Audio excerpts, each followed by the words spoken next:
Terima kasih. Kerajaan Sarawak tidak akan mengambil tanah rakyat yang terlibat dengan projek kerajaan secara percuma, sebaliknya dibayar pampasan berdasarkan penilaian daripada Jabatan Tanah dan Survey JTS Sarawak. Timbalan Premier Sarawak Dato' Amar Awang Tengah Ali Hassan berkata, pengambilan tanah bagi tujuan pembangunan adalah berdasarkan kepada peruntukan sedia ada dalam Kanun Tanah Negeri Bab 81 dan Perkara 13 Perlembagaan Persekutuan. Dato' Amar Awang Tengah Ali Hassan menjelaskan dalam kanun tanah tersebut antara lain menyebut tiada seorang pun boleh dilucutkan hartanya kecuali mengikut undang-undang. Beliau menambah tiada undang-undang boleh memperuntukkan pengambilan atau penggunaan harta dengan paksaan tanpa pampasan yang mencukupi. Ini jelas. Inilah yang kita guna pakai. Semua tanah yang diambil balik akan dibayar pampasan berdasarkan penilaian dari Jabatan Tanah dan Survey Sarawak. Pampasan ini akan dinilai sewajarnya.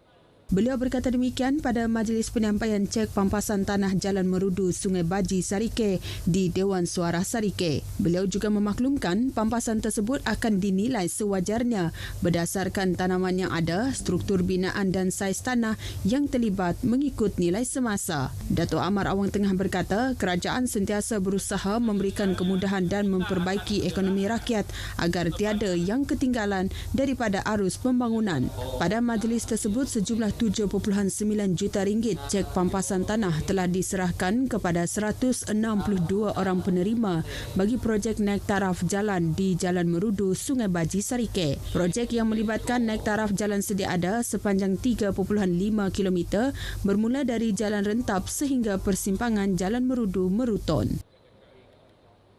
Keseluruhan kawasan Sarike, khususnya di Dewan Undangan Negeri Dun Repok, bakal menikmati arus pembangunan dengan adanya penubuhan agensi pembangunan Delta Rajang Rada.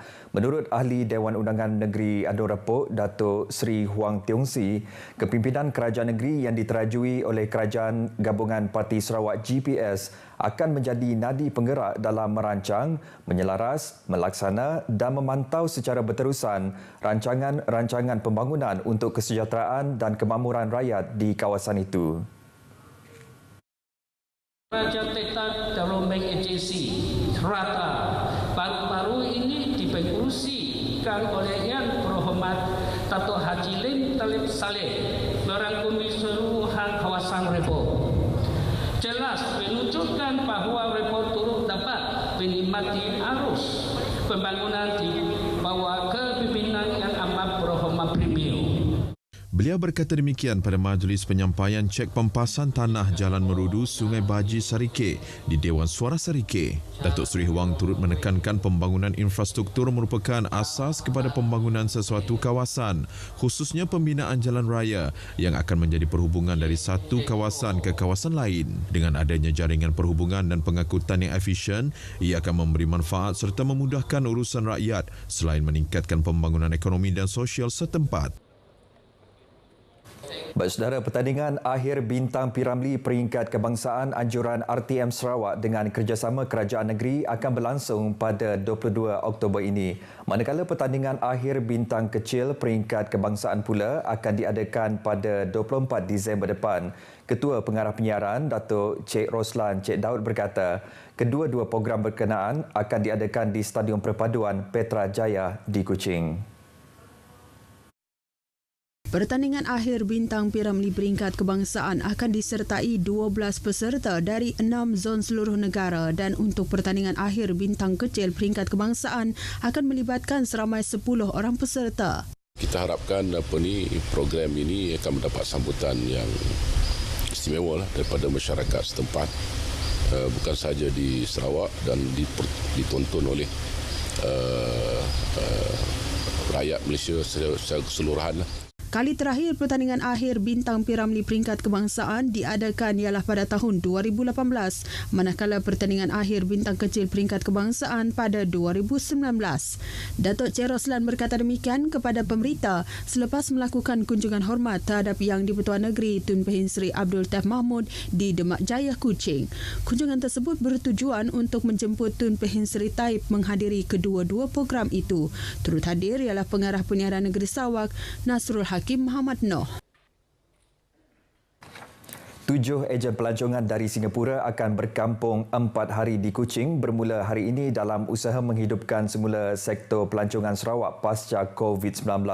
Eksekutif Kanan Pelancongan dan Galeri Pejabat Perdagangan dan Pelancongan Sarawak di Singapura, status Evan Yong Jeng Tat berkata, usaha itu perlu dalam meletakkan semula Sarawak dalam peta pelancongan dunia. Yeah, we are doing very hard in Singapore, and during the pandemic time, right, we found that there's nobody wanted to sell Sarawak, especially the tourism player in Singapore. And now actually we have more than 10 Singapore agents who are interested to sell Sarawak.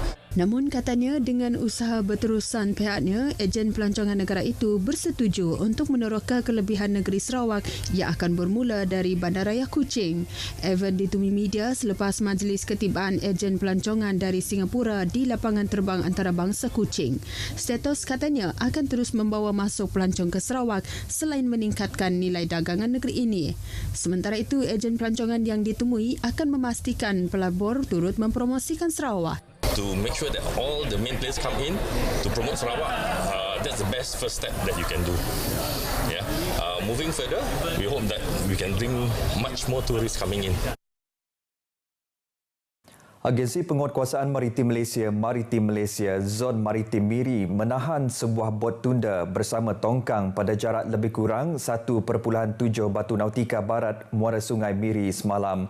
Pengarah Zon Maritim Miri, Kapten Maritim Muhammad Syafiee Paing, menerusi kenyataan media berkata pada pukul 11.35 pagi, bot ronda maritim yang sedang menjalankan rondaan operasi di sekitar perairan Miri telah mengesan sebuah bot tunda bersama tongkang dalam keadaan yang mencurigakan.